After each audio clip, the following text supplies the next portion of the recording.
Hey, hey, hey, it is Seth Apter. You can tell by the background, I am in my studio in NYC, and I am here today for a demo. This is completely unplanned. Truly, all my demos are completely unplanned. So rather than take you step by step through a project that has a start and a finish, and step one and step two and step three, that's all pretty and going to work out well, I'm going to take you through a project like I make art, which means I got no idea where I'm going to go. So we're just going to play. And I am thanking you all in advance that you're putting your trust in me to show you something that is worth all the time you are taking to sit and watch. So what is this all about? This is about a demo today. It's about a mixed media demo. I just want to take a moment or two just to share with you the collection. So there are multiple items that are designed to all work together, and they're all designed to facilitate your creativity, not for you to use something of mine that's going to remind people of me.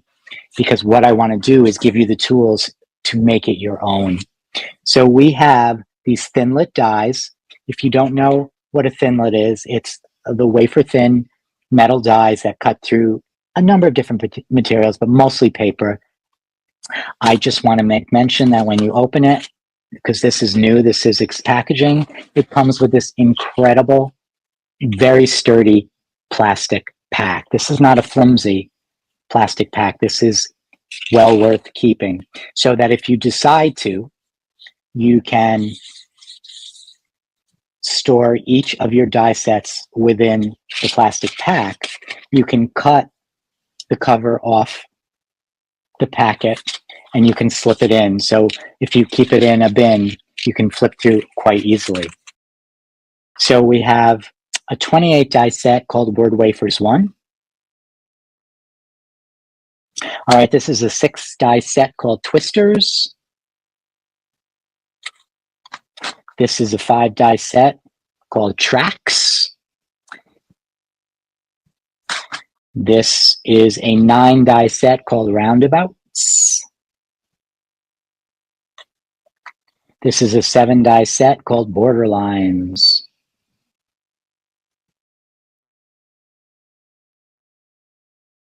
And this is the famous Waffles. It's definitely my favorite of the set, and it is a whopper in size. And then last but not least, we have one textured impression embossing folder.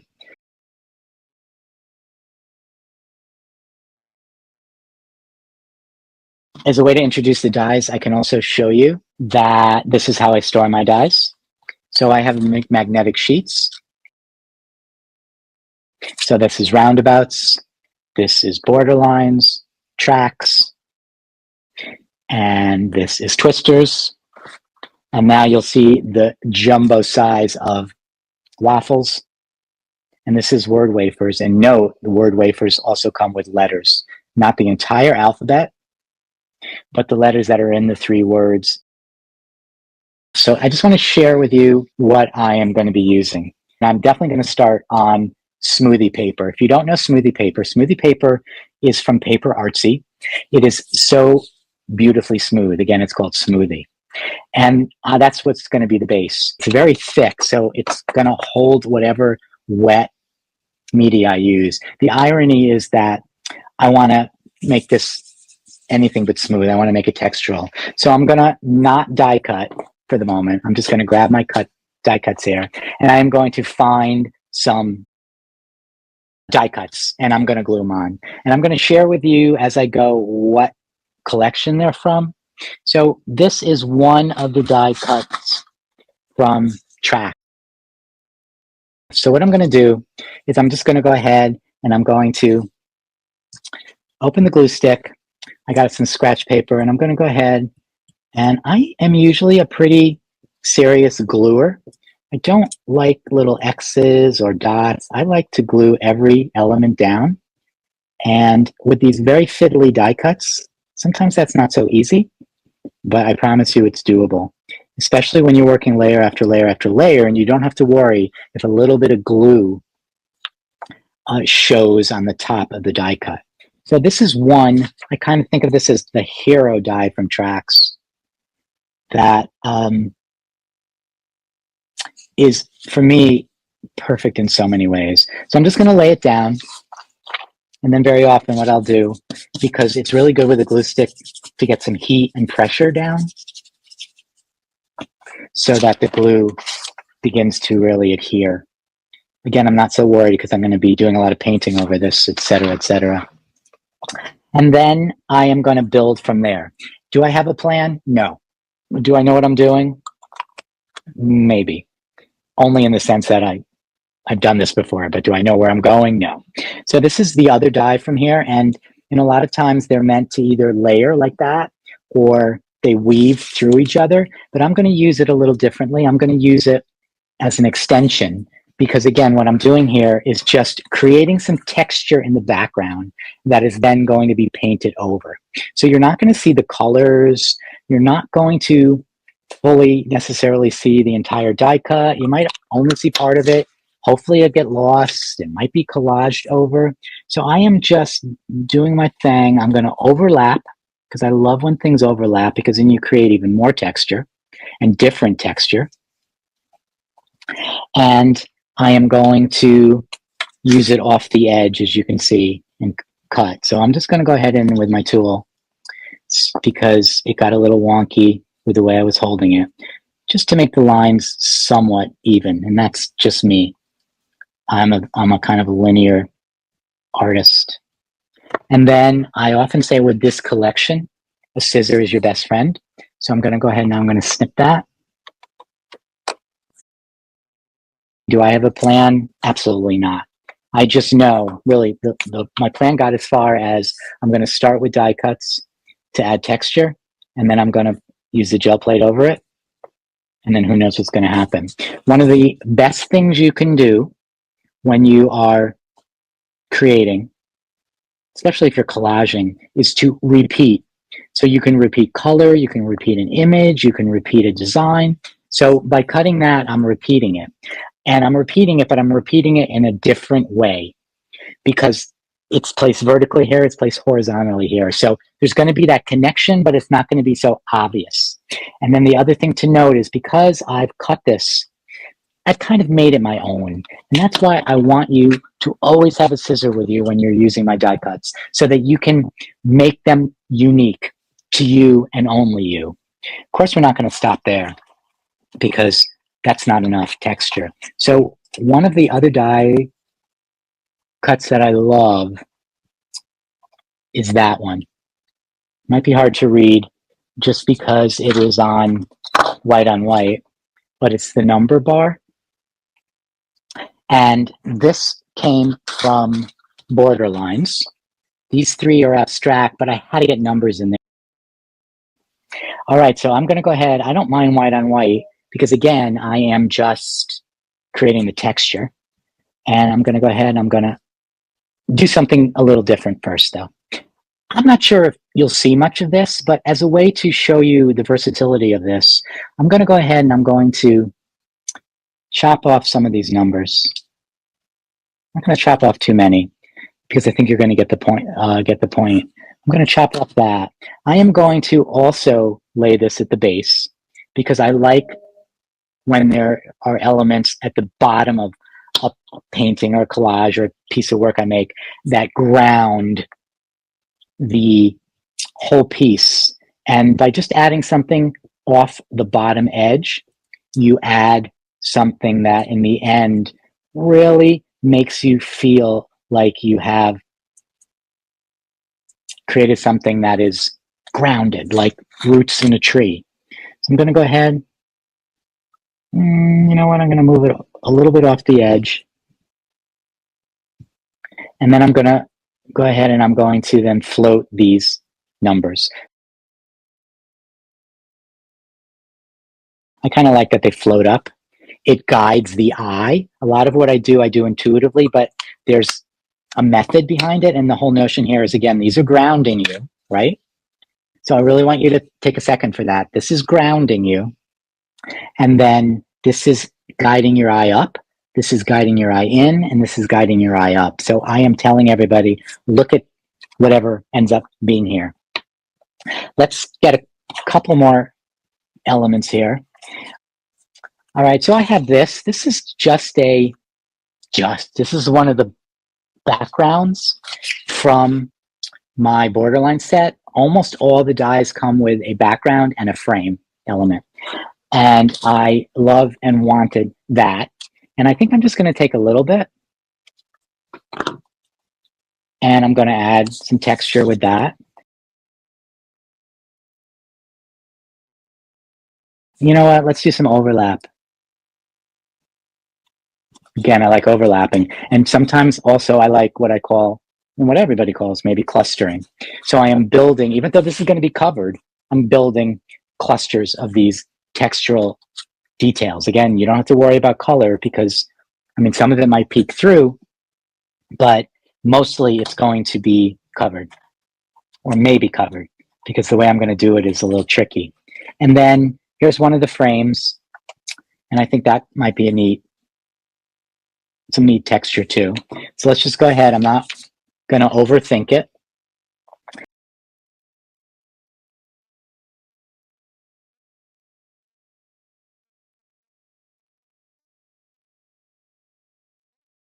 Let's cut that off. And again, I'm going to use this element here. And I'm going to just add a little bit more glue, make sure it sticks. And I think we're getting close to having enough.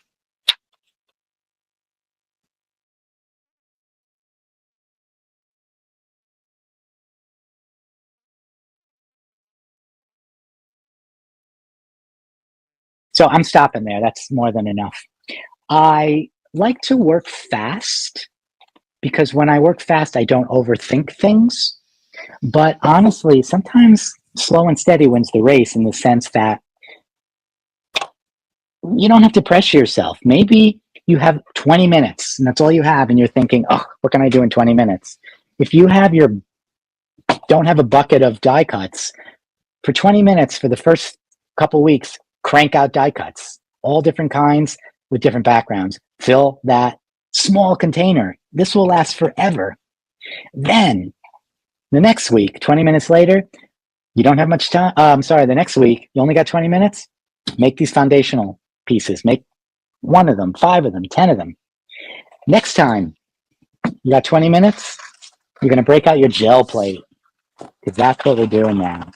All right, so I am going to use my gel plate as a way to loosely cover it. I always say you're only 1 layer away from magic. And the key to creating those magical layers is never fully covering everything underneath. 2 interesting things here. One is that I know that when I press and pull the paint, because I'm using cardstock here, not very thin paper like printer paper, which I could have, I am not going to always be filling in all the white spaces, especially with these 2 die cuts layered. I don't know that I'll ever get anything from the gel print pull in those spaces. And that's going to be interesting. I'm either going to love it or I'm not going to love it. And if I don't love it, I'm going to show you what I'm going to do. And if I do love it, I still may show you what I'm going to do. The other thing that's going to be really interesting is that these elements, the textural elements, are going to serve as texture that's going to embed into the layer of paint on the gel plate so that the next time I pull, or when I eventually pull the final print, it's going to have all those marks in it. So it's getting extra for nothing. All right, so what am I going to do? I am going to start with, I'm going to be monotone to begin with. So I pulled some of my PaperArtsy paints. I pulled these 4 colors. A, because that's one of my go-to palettes, and B, it worked. I knew I was going to use those, so I directed myself to use similar colors there. I love to start my work in a very monotone way, using limited color palette, so I have a base that's very close, even though it might look different in different parts, and then I build all the differentiation over it. This is PaperArtsy. These are my chalk fresco finish acrylic. The amazing thing about them is they dry fast. Every pen works on them. Your book pages won't stick together if you use them in a journal. and they are matte finished, which is my go-to. So what I'm going to do is I'm going to just pick a couple colors. I just put a little bit of two different colors on the same layer on the gel plate. I call it a double pour because, you know, you got to have a fancy name for everything. And this may not quite be enough paint, so I think I'm going to just take a little bit more of the agave. Oh, I should give names in case people often like that. This is agave. It's an opaque acrylic. This is tundra, also an opaque acrylic. What does opaque mean? It basically means you're not going to be able to see through it. I'm getting a Tim Holtz sprayer, and I'm going to just start brayering this out. And I'm going to start with the lighter color first, and then I'm going to pull into that the darker color. Now you have some options here. I'm going to opt one way, but I could stop at any point in time. Although, again, these dry fast. But if I stop now, I get that play. I tend to just like to continue until the paints mix, and I get a completely different third color. That's usually my go-to. This is how I experiment with mixing paints and finding paint mixes I like. And then I'm quickly going to take the brayer, and I'm going to brayer it off on another piece of paper, because that's just going to be the beginning of a new piece. And then I'm going to go ahead, and for the first one I'm doing, I'm going to lay it down, and I'm going to give some burnishing. I'm going to do it in a little bit of a traditional way. If you've never used a gel plate, get it. You won't see the light of day for weeks. There's so much to do with it. I'm just going to barely skim the surface. But the reason why I think a gel plate is so exciting is because you always get a reveal. And who doesn't like a reveal? Like all those TV shows. So I'm going to do that. And I got that. That's my reveal. Okay, first of all, it already looks better, right? Second of all, I was right. And I'm only right because I've done this before. With these elements here that are cardstock thickness, even if you put pressure, you're not going to break through. But wait, there's more. This is what I was talking about. You can see here, that's all now still on the plate. And as you build your layers in your plate, that even though that's the bottom layer, it will be the top layer that shows through. That's what you're going to see on the final pull.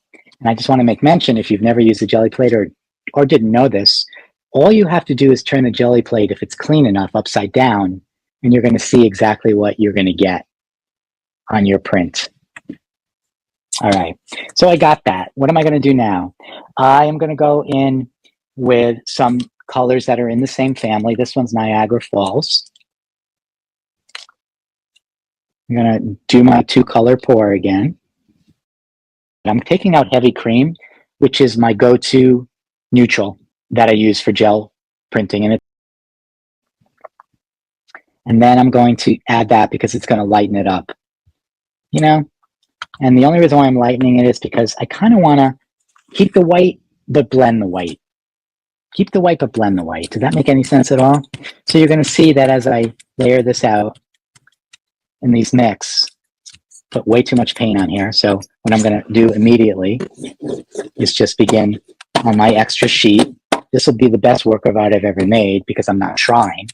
I always say, when you don't overthink, you do better. I'm going to do that.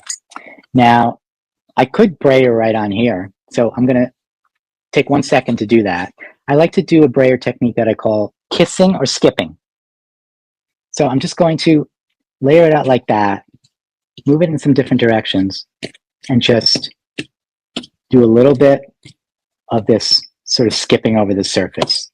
It's going to add some texture. It's going to add some dimension. I have a really light touch here because it's easy to go too heavy.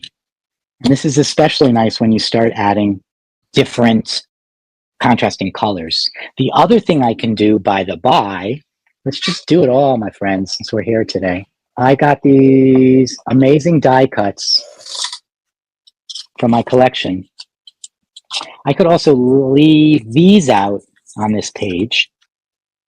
And then when I brayer, I could do a little bit of that kissing, skipping. and begin to just build up different layers. Or I can go ahead and I could go more fully. So this is a great way to take the scrap of paper or cardstock that you have and then build your own layers. Now this might be a little bit dry now, but I'm going to try anyway, but I am not going to be pulling the print. I'm going to be doing a little, again, kissing, which basically means I touch it and kind of swipe just a bit. So I just pull up a little bit, and you're going to see all that texture going in there. So the way, when I do that, I begin to create this depth and texture that you don't quite get when you burnish the whole thing. All right, so I have this. This is looking great, right? But it seems to be missing something. Can anyone guess what it's missing? It's missing contrast. It's missing interest. It's all muted. I'm going to bring in some different colors.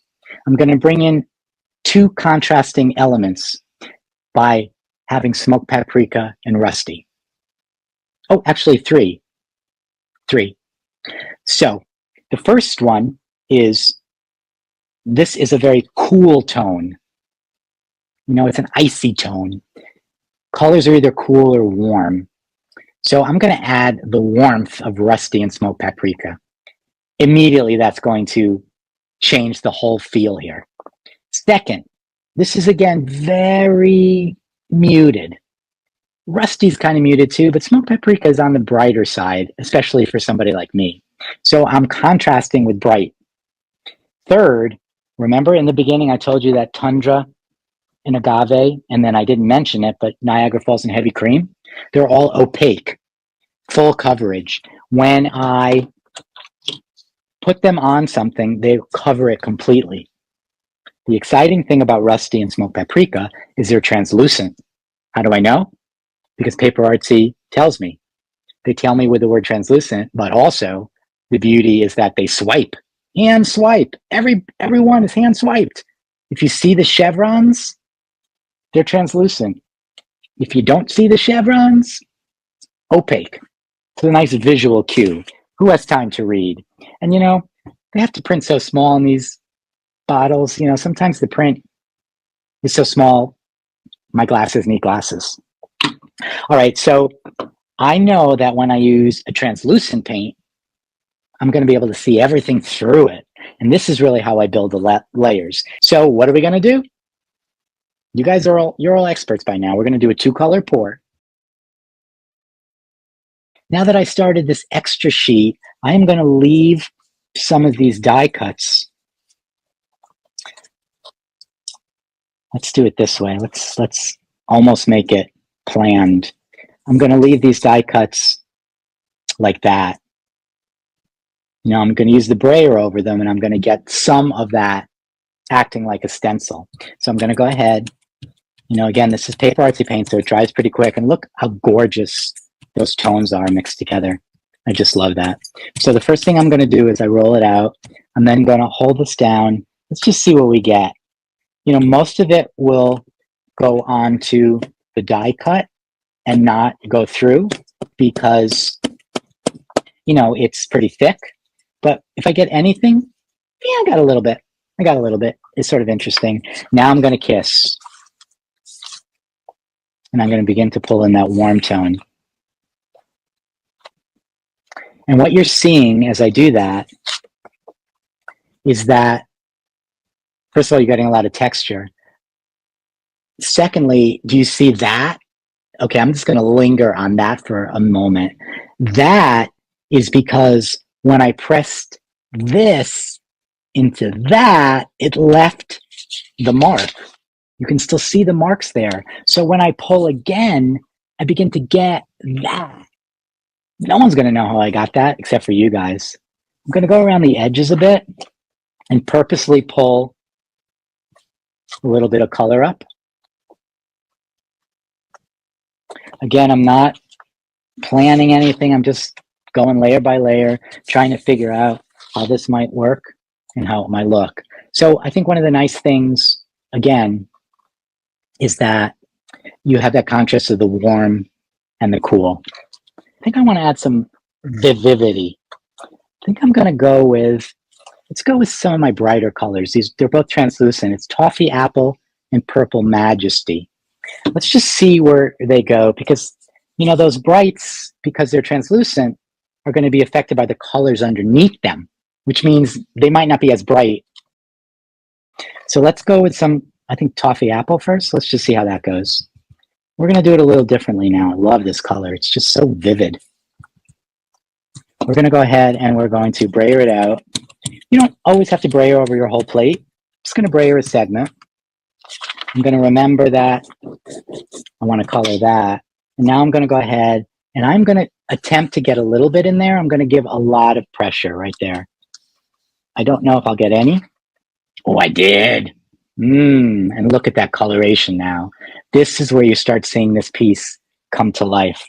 And then I just put that in there. I get so excited about these things. All the texture from the die cuts are in there. I'm creating texture without even trying. And that, oh yeah, that is always my favorite way to do things. Of course, I could try, and I do, but it's nice when all these random things happen. Oh yeah, this is like come to life. It's nice when all those random things happen while you're working, because that's what mixed media is about. Never in a million years. Do you see those little marks? They were pulled up from the gel plate. I couldn't have created that myself. I just love that segment. And really, this right here, do you see the layering of colors here? Because of all the translucencies? It's just so much fun. I definitely like, though, that some of the white is still showing, because it gives some contrast. I think I'm going to go and I'm going to add a little bit of lighter tone right there. So lighter tone always means heavy cream. You know what I'm going to do? I'm going to get one of my favorite colors. Yeah, let's use Venice Blue. I'm going to bring in a little blue, but I want to make it lighter. Layers. All right, let's go with a little bit of this. I'm going to do a double pour again. I love the heavy cream. It has the perfect tone to mix with other paints. I know a lot of people will only, really, I think out of fear and lack of confidence, they will only use the paint color from the tube or the bottle. But I am telling you, if you only do that, you are missing out on so many gorgeous possibilities. Look how beautiful that brayer looks. So if you are hesitant to do that, take a day to play, take an hour to play, take a 15-minute to play, and just get heavy cream or any white and mix it with another color. You'll see the magic. All right, so I'm going to go ahead and roll. Spread it out, and I want you to notice the beautiful lightness you get when you mix. Look at that color. Oh, when you mix the heavy cream. So this is, again, heavy cream and Venice Blue. I'm going to maybe do a little bit of skipping over the die cuts only. Yeah, there you go. That's what I wanted. So do you see that contrast now? Just that little bit of touch, especially, okay, once again, Sizzix, you done me good. This is the Sizzix textured cardstock. And just look at that. I could look at that for an hour, but that would be boring to you. And so I'm adding these, oh. Do you see that? Do you see that blue? Do you see how that just lifts that? It breaks it up. I don't even think I'm not even going to pull from there. I'm just going to use the brayer here. And I'm going to add it. Again, this is the skipping, kissing technique. It's a light touch. Remember, if you have any elements that are dimensional, you are able to use the brayer over them with a light touch without hitting anything in between. And you know what? I'm almost done with this. The last thing I want to do here is, do you see how these sections really lift this? I want to add a little bit of that tone here. So I could have gone in with my Toffee Apple and put it on the plate, or even the Purple Majesty, and get something similar. But I am going to one of my favorite things. I'm choosing this color because I think it works well matching the Toffee Apple. It's not the same, but it's close enough. So I really wanted to show you how I can use sprays on the gel plate because that's not what people typically do. So I'm going to go ahead and I'm just going to spritz. If I spritz close, I get a puddle. If I spritz from high up, I get more of a soft mist. So let's just do high up. You can kind of see that, right? And then let's do a little bit of a puddle. That's really barely a puddle, my friends. And then I'm going to get my brayer ready because I use my brayer with this technique, which means that I need to make sure the brayer is dry. So I'm going to brayer off all that white paint. Ooh, I like how this has changed that. Again, just by accident. And remember that this is going to stay wet for a while. I don't have to rush at all. And what I'm going to do is I'm going to do that kiss again. So I'm going to specifically hit this area in the middle so I can bring some of that to it. So just take a look at it, study it, memorize it, and then let's do this. And do you see what that did? So easy. Now I like to brayer it in. It dries it, it spreads it a bit. But I also like to leave it so it dries naturally so you get some of the spotting.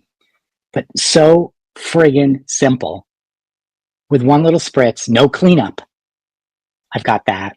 So now you know, oh, look at that 7 and 8. Let's see if we can actually get that. I'm going to place it here where maybe we can. No promises. I'm going to burnish it. Nope, it's kind of lost.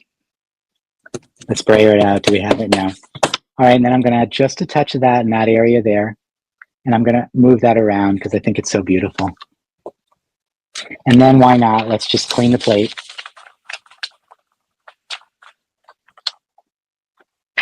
Oh, look at what that did. This is Happy Seth. Really, guys, it's so funny to me. These things get me so jazzed. You know what I'm also going to do? Let's just do it. Let's just see. I don't know. It may or may not work. Yeah. Okay. So I have sunflower, which is bright. Let's put some sunflower here.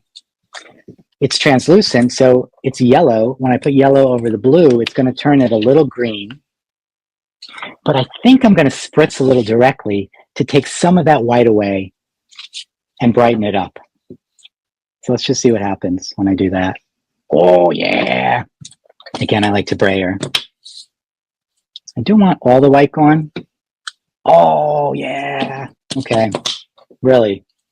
That just, even though it's translucent, because there's some white, it just pops. I'm going to do that one more time, but I'm going to use some honey. And a honey is, I love honey. It's not going to be as bright a tone. That's what it looks like on white. When I layer it out, it's kind of like that. But I think I'm going to bring some of that in there too. Right there. Oh, or maybe a little bit there. Now this is not going to be easy to brayer because it's underneath. But what it's going to do is it's going to serve to break up that solid white. I want the white, but I don't want that much white. All right, so what is interesting here? What is interesting here is that because the die cuts were on cardstock, which is a little bit thick, what that ended up meaning was that they didn't get lost in these layers yet. In fact, they're pretty prominent. So in my mind, originally, I was thinking they're just going to be texture in the background. If I really, really, really only want that, I'm going to use something as thin as printer paper, because then they really will get lost in the background. But especially because not only are they dimensional, but they have the white shadow, because instead of using a brush, I use the gel plate. I think I'm going to keep them as a feature. I hope you enjoyed this demo. Again, I really wanted to give you technique and process and community and connection, collaboration, a little escape, and some tools so that whatever you do and whatever you use it your way to make art that is 100% you.